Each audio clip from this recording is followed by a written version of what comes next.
paz do Senhor Jesus, eu sou o pastor Eudes Roberto, quero deixar uma palavra ao seu coração nesse momento. Eu quero ler o primeiro versículo da Bíblia Sagrada, que encontra-se aqui no livro de Gênesis. Gênesis, capítulo 1, versículo 1, diz o seguinte: No princípio criou Deus os céus e a terra. Bom, quando a gente analisa o livro, a Bíblia Sagrada, né? A Bíblia é a palavra de Deus para a humanidade.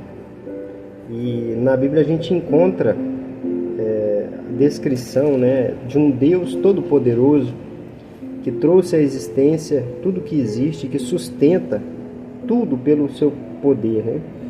Então, se a gente for analisar e tentar definir quem é Deus, Ele é eterno, Ele tem alguns atributos, né, que são incomunicáveis, que só Ele tem. Ele é eterno, Ele é onipotente, Ele é onipresente, Ele é onisciente, Ele tem todo o conhecimento, Ele tem todo o poder. Ele não está limitado ao espaço físico, né, Ele é espiritual.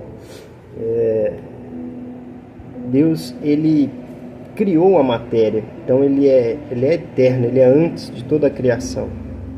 Quando a gente começa a pensar sobre essas coisas, nessas características, a gente chega à conclusão de que esse Deus criador, né, é um Deus extremamente poderoso. E não somente essas características, né, ele é um Deus de amor, de compaixão, de misericórdia, de graça. Quando a gente analisa o Pentateuco, que foi escrito por Moisés, a gente vê no livro de Gênesis a criação de tudo. Então, hoje a gente tem uma tentativa, né, da ciência moderna de dizer que tudo foi criado por acaso.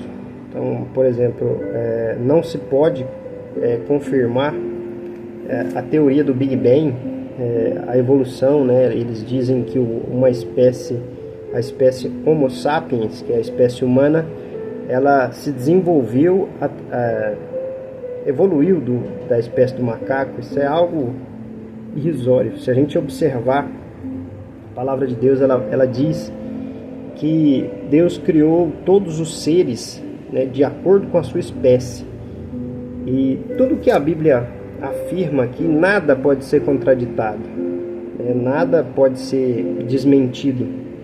E a ciência, ela não tem, assim, os cientistas que são ateus, que não querem se submeter à vontade de Deus, eles criam essas teorias que nem são científicas, né? Porque a ciência é algo comprovado. Essas teorias do Big Bang, teoria da evolução, né?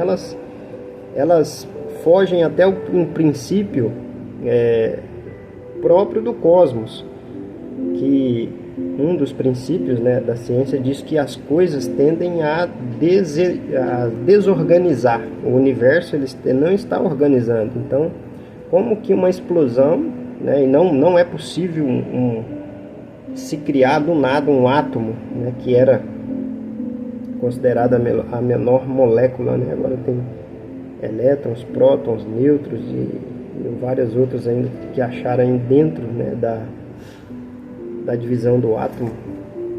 Mas quando a gente observa o livro de Gênesis, o Gênesis ele é o primeiro livro da Bíblia, trata do começo. A gente vê esse primeiro versículo, né? No princípio criou Deus os céus e a terra.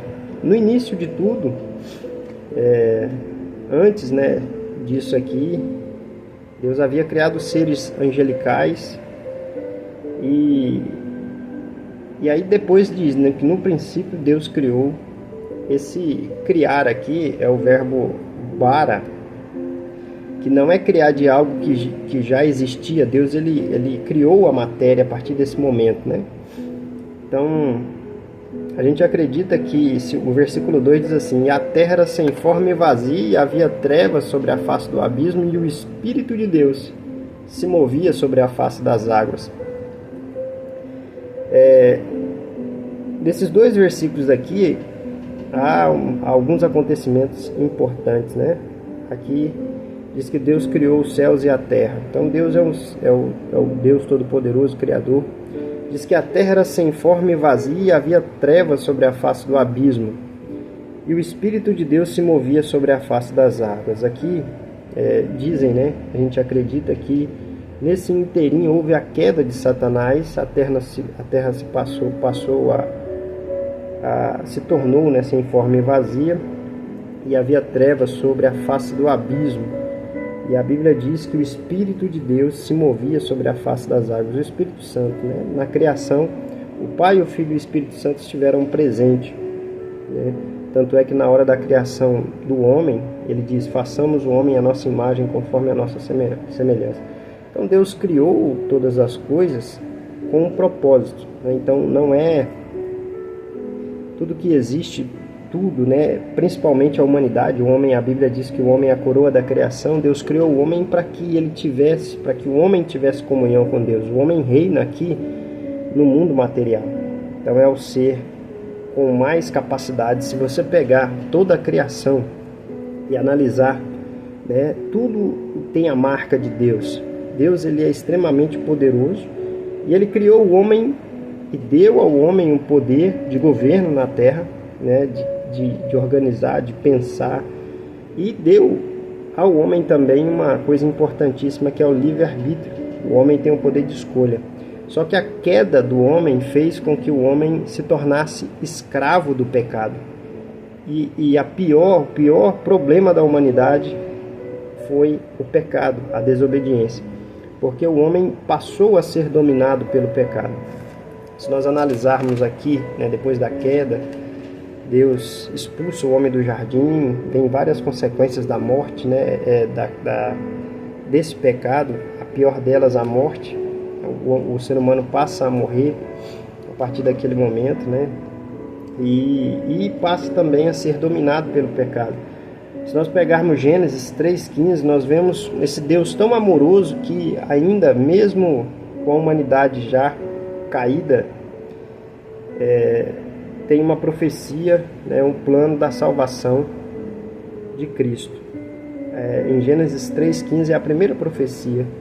E porém inimizade entre ti e a mulher, entre a tua semente e a sua semente. Esta te ferirá a cabeça e tu lhe ferirás o calcanhar. Quando Deus está falando aqui com a serpente, ele fala sobre isso aqui, né? Então isso aqui já apontava para a morte de Cristo, a salvação da humanidade, né? Foi o que Cristo Jesus veio fazer, veio morrer para dar a vida eterna à humanidade. Então é importante, né, que você saiba que no princípio Deus criou os céus e a terra.